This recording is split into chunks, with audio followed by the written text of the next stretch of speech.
Okay mga Dre, nandito tayo ngayon sa Morena. Yun. Yeah, masarap dito. Masarap dito, ang sarap ng ano nila rito. Ang sarap nila mag-ihaw ng ano rito, yan oh, ng chicken.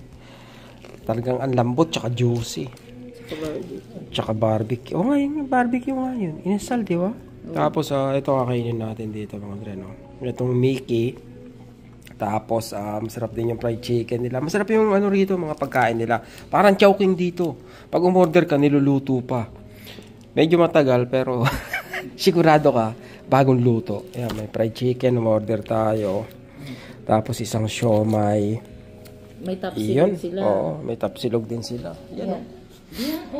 Yan o, mayroon silang tokosilog, meron silang tapsilog, meron silang, yun pa, yung ano ba yung chosilog? Ano yung chosilog? Chorizo. Ah, okay. Ito pala, no? Ayan yung pricing nila, no? Tanghalian to, mga Dre. Brunch. Ah, okay. Brunch. Almusal, tsaka tanghalian. Kasi, ano eh. Tamad magluto. Tamad magluto eh. Oo nga pala, mga Dre, no? Kumbaga, may update ako tungkol dun sa, anong tawag dito? Tungkol dun sa application nila Airmat. Sakto-sakto itong uwi ko. Ang ganda, oh.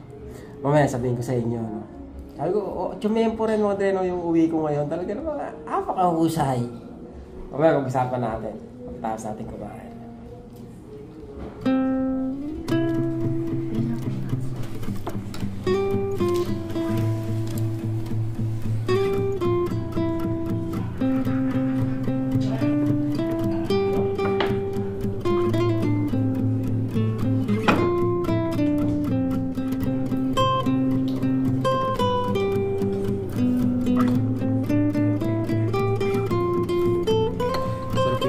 Nila, no?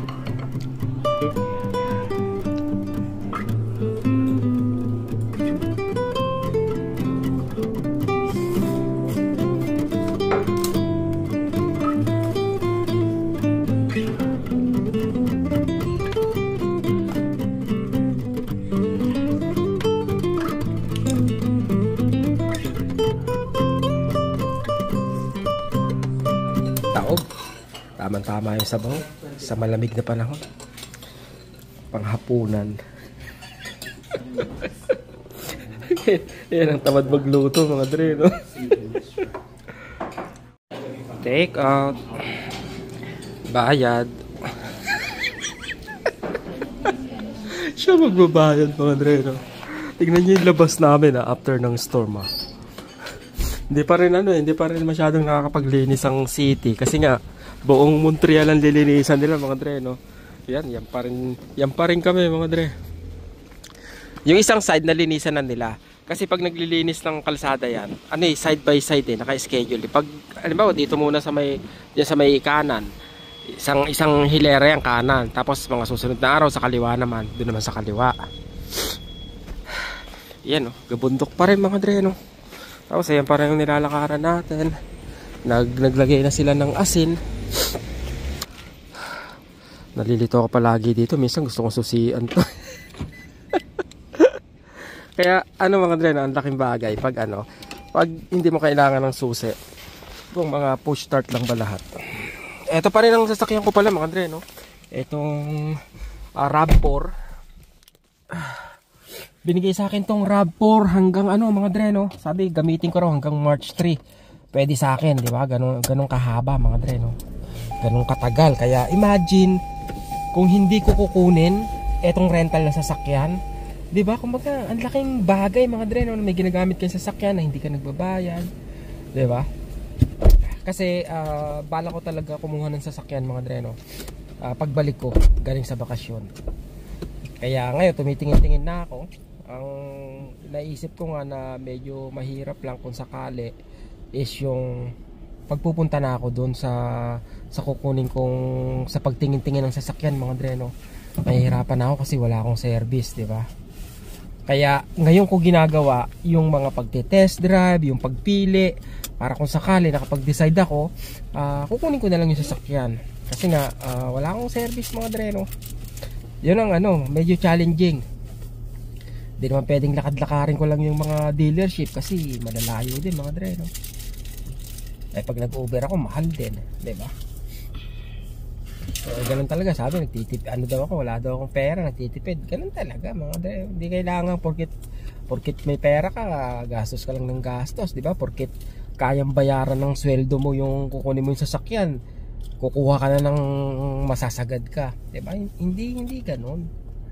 Kaya pinag-iisipan kasi mahirap eh. Pag nakuha mo na yung sasakyan, wala, hindi mo na pwedeng ibalik eh, di ba? Pasubo ka na eh.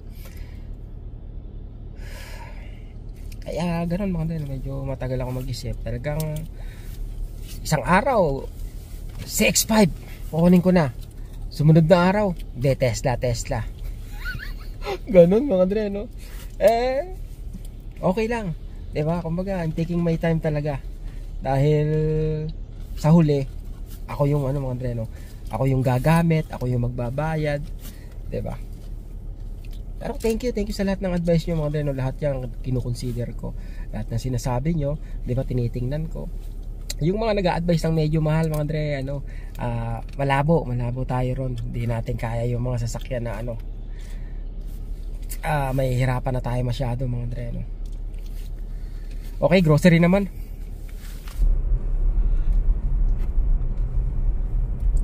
Ano nangyari sa city?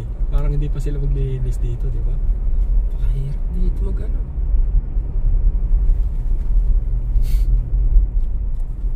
Nako, kaya kung mababa yung sasakyan mo rito, nakasidan ka kasi yung gitnang kalsada may snow pa eh. Walas, teka.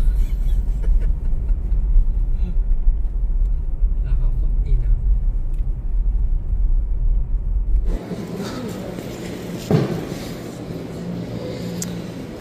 Dito ulit tayo sa Putay, ang pamilihan ng bayan.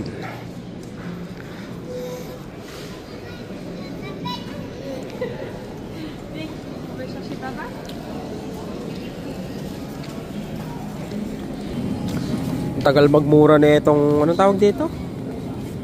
Asparagus, $6 pa rin, no? Pag nagmura to, pag nag-season to, mga dre, $1 na lang isang ganito. Ang gagawin mo dyan, lalagyan mo miswa? Ha? Oh, sorry. Huwag na, hindi ka naman marunong eh. Salpa, hindi marunong eh. Ano ka ba, magpapakbet? Doon na, diretso tayo sa buto-buto. Ha? Lumpiang gulay? Nakakatamad maghiwa eh.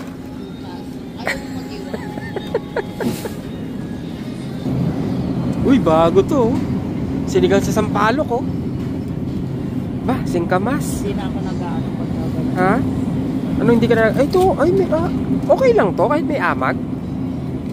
Balat lang yan. May amag na rin loob niya. Hindi.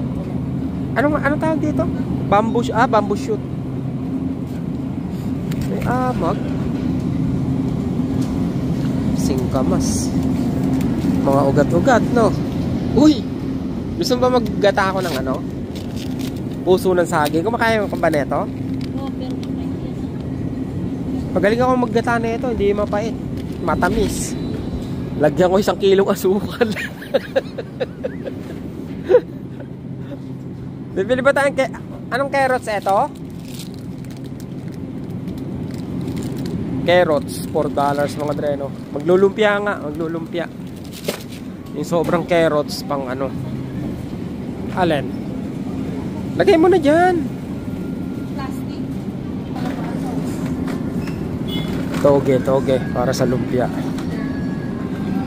Okay na yan. Ha? Ano, overcook? Na lanta na siya. Hindi ka naman pwede maglumpia ng walang toge. Kaya Pwede na yan, ha? hindi. Ito mas okay ito. Ha? Hindi na? Na ano na yan. Tignan Hindi mo na nga. Hindi. Huwag na tayo maglumpia. Balik ko na rin to. Yung alin? Yung carrots siya katong ano. Yung carrots huwag mo na balik. O sige, ito na lang, okay. Kapurnada yung lumpia. Dito tayong karne. Buto-buto mga dre, no? Mura ng buto-buto eh. Talagang kuha.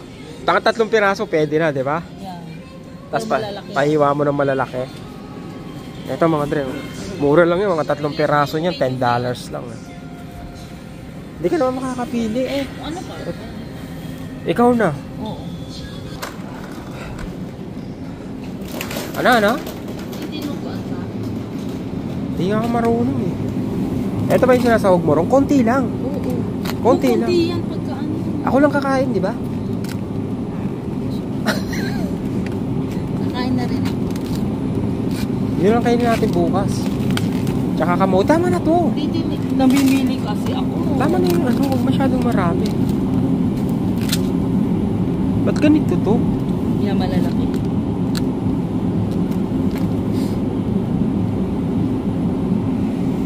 Okay na yan. Yan.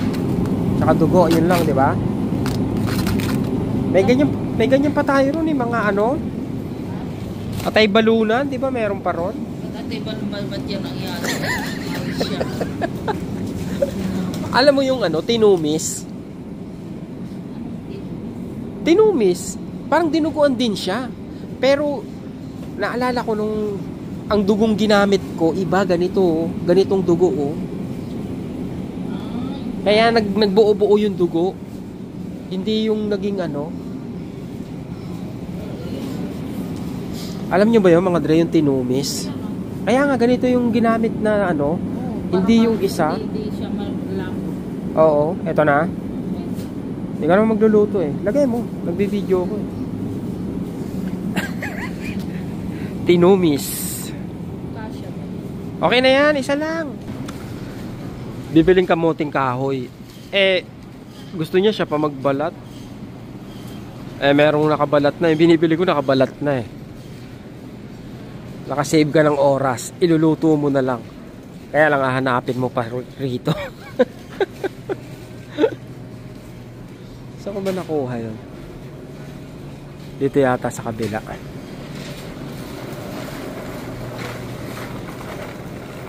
Lumaki na lang lumaki tong ano na to mga dre. Itong putay na to. Dito ko ba yun? Wala. Wala. Yan oh. Diba? Hindi ka na magbabalat. Walang balatan na eh.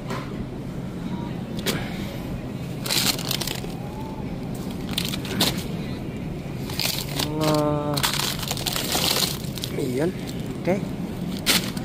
Ganyan lang. Okay na yan. Doon sa kabila. Sa kabila. Ay, sa gitna. Ayan oh. Babalik niya pa yung kinuha. Babalitan niya pa. Ay, gusto mo hindi malalaki, di ba? Ito. Gusto nyo, maliliit. Ano yun? Sana kaya hindi na lang binili natin.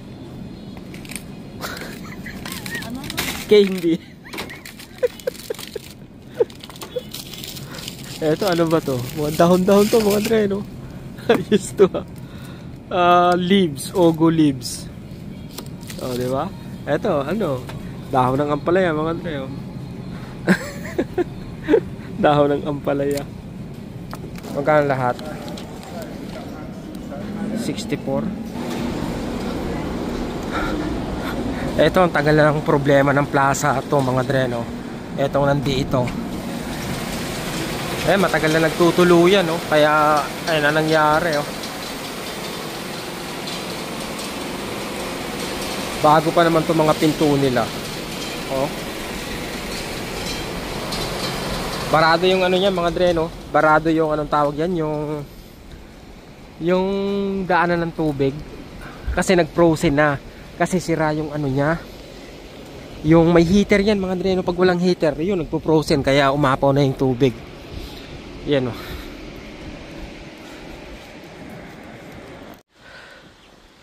Yan. Uy. Tumama na ako rito sa kilid. Buti na lang, snow lang mga dre, no? Pero matigas nga, oh. Makagasgas ba yan? Makagasgas ba ng sasakyan yan? Malastik na yan, oh. may kodigo ko mga dre. Pag-usapan natin yung application nila Airmat mga dre, no? Sabi ko nga sa inyo, kumbaga nakatanggap ako ng isang magandang balita at nakakatuwa kasi pauwi ako sa Pilipinas. At yun, kumbaga magagabayan ko sila mga dre, no? Sa paggawa ng dapat gawin. Hindi pa mga dre, hindi ko pa sila susunduin. Hindi ko pa susunduin sa Airmat. Mahabang proseso pa 'to mga dre, no? Speaking of proseso, balikan ko lang ng konti mga dre, no? Yung pinagdaanan ko ang proseso sa pag-a-apply ng PR application ni Airmat. By the way, ako po yung representative ng nanay ko. Ako yung tumatayong parang consultant na namamagitan sa IRCC tsaka sa nanay ko mga dre, no? Lahat ng correspondent ng IRCC o ni Airmat sa akin dumadaan, ako yung nagpapadala sa IRCC yung nagpapadala sa akin, yung ganon.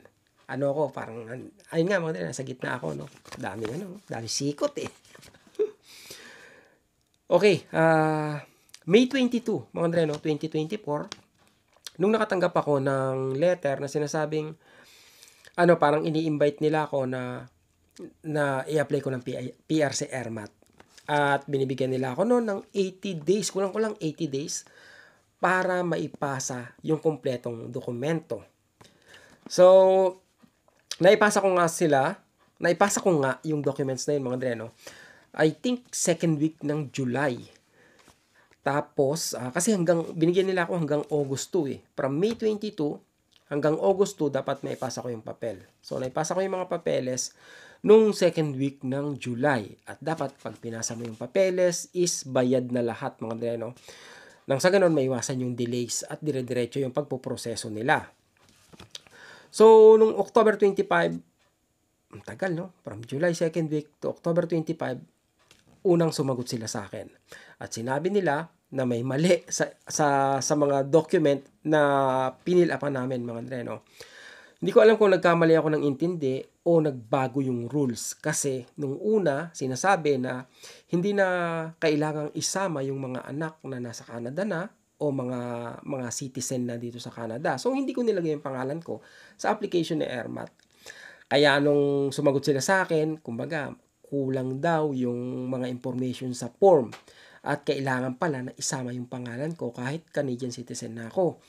So, yun ang ginawa ko mga dre, no? Nilagay ko yung pangalan ko, inulit ko lahat ng form at ipinasa ko nga uli sa kanila.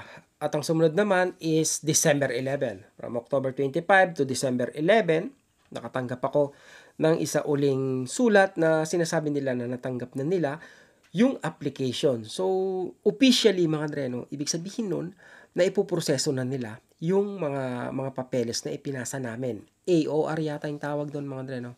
Acceptance, something na gano'n mga dre, no? Of receipt. So, yun, medyo masaya na ako. Ibig sabihin mga dre, tama lahat ng mga forms na pinilapan namin at tama yung pagkakapilap namin. Sumunod na hiningi nila agad-agad ay yung police clearance. So, sabi ko, dapat pala nung second week ng July, nung pinasa ko yung mga papel nila Airmat, sana sinama ko na yung police clearance. Kasi nga, hihingiin din pala agad-agad. Kasi may nakalagay na note doon sa page na ipinadala nila sa akin na yung police clearance daw, wag ko munang isabay kasi hihingiin yon on a later date. Nakala ko later, mga year. So, hindi ko muna isinama.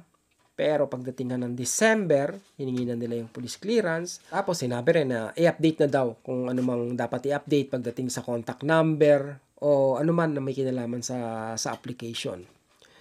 Pagkatapos nung December, I think nasa mga dre, no? Mag-January ko na naipasa eh. Yung mga police clearance nila Airmat. So from December, let's say 28 to February 19. Makatanggap ulit ako ng sulat para sa biometrics, mga dre, no? Biometrics, kukunan lang sila ng fingerprints tsaka picture. At natutuwa ako kasi nasa Pilipinas ako niyan. Actually, sasamahan ko sila mga dre, no? Ako yung nagpa-book ng appointment, kaya sasamahan ko sa Airmat. Kumbaga, hindi nila kabisado yung proseso ba, kaya yun, mas maganda na nandun ako mga dreno. At least sa personal na maalalayan ko si Ermat. At yun nga, pagdadrive ko na rin, mga dreno, papunta rin sa Makati yan, mga dreno. After ng biometrics, mga dreno, hindi ko alam kung anong susunod na proseso, pero may isang sigurado na kukunin ako dito sa Quebec. Yun yung tinatawag na CSQ.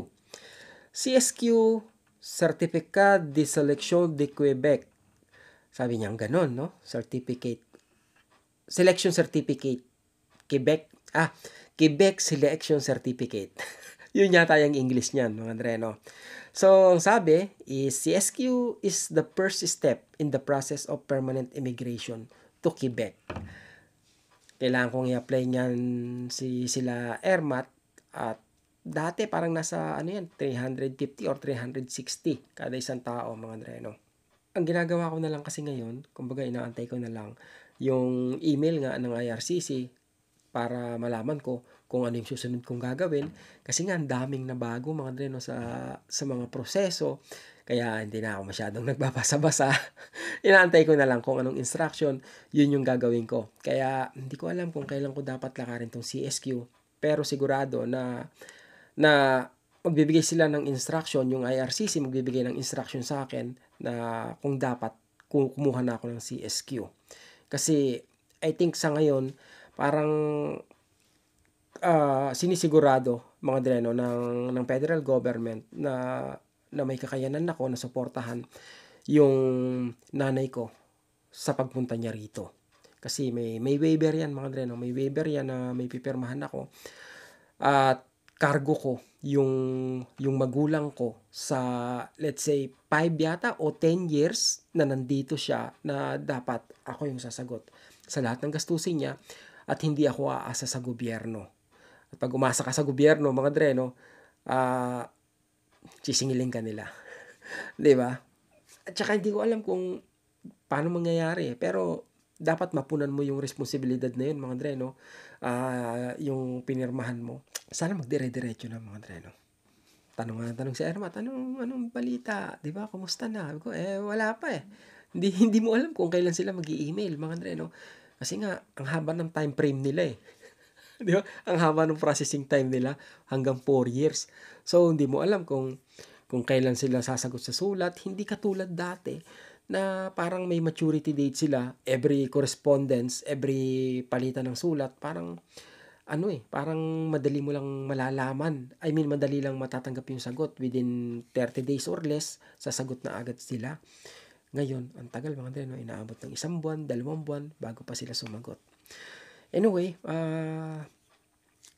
ayun, kahit pa paano, mga dreno, nakakatawa na, kumbaga, sana magpatuloy ba yung ginagawa ko na hopefully tama, mga dreno. Kasi, doable naman, mga dreno, kung gusto nyong gawin sa mga magulang nyo or asawa nyo, diba? Unless na wala kayong time, at ayaw nyong ma-stress pa kayo sa pag-aasikaso, yun, gagastos kayo, mga dreno. 1,000 hanggang 3,000 nga ang bayad sa immigration consultant. So, hanggang sa ulitin. Magkita-kita ulit tayo, mga dreno. Maraming salamat sa inyo at mag-iingat po kayo. Wait, we don't have to start the day yet.